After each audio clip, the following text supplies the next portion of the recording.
इंदौर के 2 दिवसीय प्रवास पर हैं। आज मीडिया से चर्चा करते हुए दिग्विजय सिंह ने सभी देशवासियों को दशहरे की शुभकामनाएं दी। इस दौरान दिग्विजय सिंह ने जमकर राजनीतिक बयानबाजी भी की। इस दौरान उन्होंने सबसे ज्यादा भाजपा और आरएसएस को आड़े हाथों लिया। कांग्रेस के राज्यसभा सांसद दिग्विजय सिंह ने सबसे पहले देश और प्रदेश वासियों को दशहरे के पर्व की शुभकामनाएं दी। इसके बाद उन्होंने भाजपा और प्रदेश सरकार पर जमकर हमला बोला।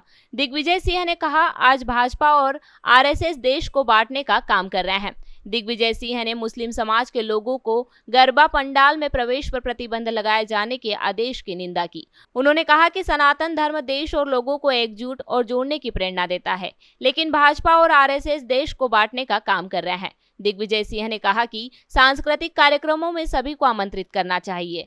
हमारे देश में मुगल से लेकर अंग्रेज तक रहे, लेकिन कभी हिंदू असुरक्षित नहीं रहा और आज भाजपा के नेता लोगों को धर्म के नाम पर डरा रहे हैं। मैंने आपसे कहा, देखिए एक बात सुनिए, मैं सांस्कृतिक कार्यक्रमों में कौन सा सांस्कृतिक कार्यक्रम हो रहा है उसमें सबको आमंत्रित करना चाहिए, इसकी क्या आवश्यकता है। अब हम ईद मिलन में भी जाते हैं, होली मिलन में भी जाते हैं, और गरबा जो है ये हमारा गुजरात से आई हुई संस्कृति है, यहाँ तो अब बड़ी लोकप्रिय हो गई है। हम तो चाहते हैं कि इसमें एकता नजर आए, एक रूपता हो, सबको आने का अवसर मिले। इसके अलावा दिग्विजय सिंह ने प्रदेश के युवाओं में बढ़ रही नशे की लत को लेकर भी चिंता जताई है। दिग्विजय सिंह ने कहा कि आज युवा सबसे ज्यादा ड्रग्स, शराब और ऑनलाइन गेमिंग में उलझा हुआ और अपना नुकसान कर रहा है।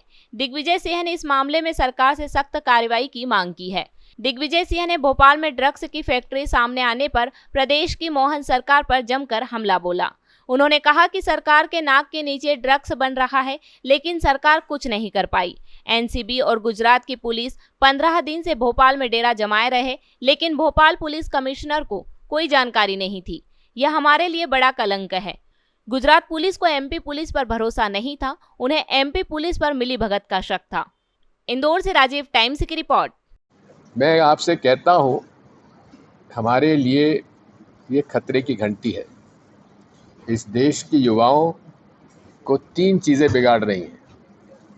एक, ड्रग्स, और ड्रग का जिस प्रकार से एक प्रचलन बढ़ गया है, जिसमें कि कैप्सूल में अब आने लगा है, और ये सारा कैप्सूल का जो धंधा है ये चलता है नासिक से। जितनी वहाँ पे नासिक में कैप्सूल ये एमडी ड्रग बनती है, उसी का एक हमें भोपाल में देखने को मिला। तो सबसे ज़्यादा खतरा आज ड्रग्स का है युवकों के बीच में। नंबर 2, ये ऑनलाइन गेमिंग से युवक आज बहुत ज़्यादा लुट रहे हैं। हर कोई एक दिन में अरबपति करोड़पति बनना चाहता है, इसलिए ऑनलाइन गेमिंग बंद किया जाना चाहिए। मैं इसके खिलाफ हूँ। तीसरा, शराब का प्रचलन भी युवकों में बढ़ता जा रहा है।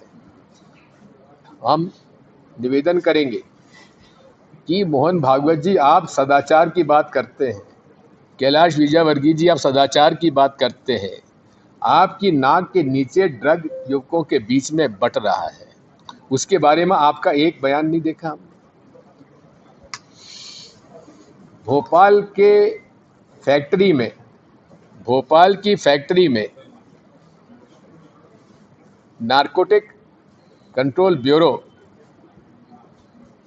15 दिन से भोपाल रह रहा था, जानकारी ले रहा था। गुजरात की पुलिस उनके साथ आई हुई थी, जो 15-17 दिन से वहाँ थी, लेकिन मध्य प्रदेश की पुलिस को, भोपाल के कमिश्नर पुलिस को कोई जानकारी नहीं थी। और मुझे बताया गया है कि एडिशनल डीजी स्पेशल ब्रांच, उसका पद खाली है, पद नहीं भरा गया। ये हम लोगों के लिए बहुत बड़ा एक कलंक है कि हमारे राजधानी में मुख्यमंत्री और डीजीपी और कमिश्नर पुलिस के नाक के नीचे ड्रग फैक्ट्री, जिसमें कि 1800 करोड़ का ड्रग पकड़ा गया, उसमें गुजरात की पुलिस को मध्य प्रदेश की पुलिस पे भरोसा नहीं था। नार्कोटिक कंट्रोल ब्यूरो के अधिकारियों को मध्य प्रदेश पुलिस पर भरोसा नहीं था। क्यों भरोसा नहीं था? क्योंकि उनको शक इस बात का था कि सब मिले हुए हैं, उनको जानकारी मिल जाएगी। ये हमारे लिए, मध्य प्रदेश के नागरिकों के लिए एक शर्म की बात है।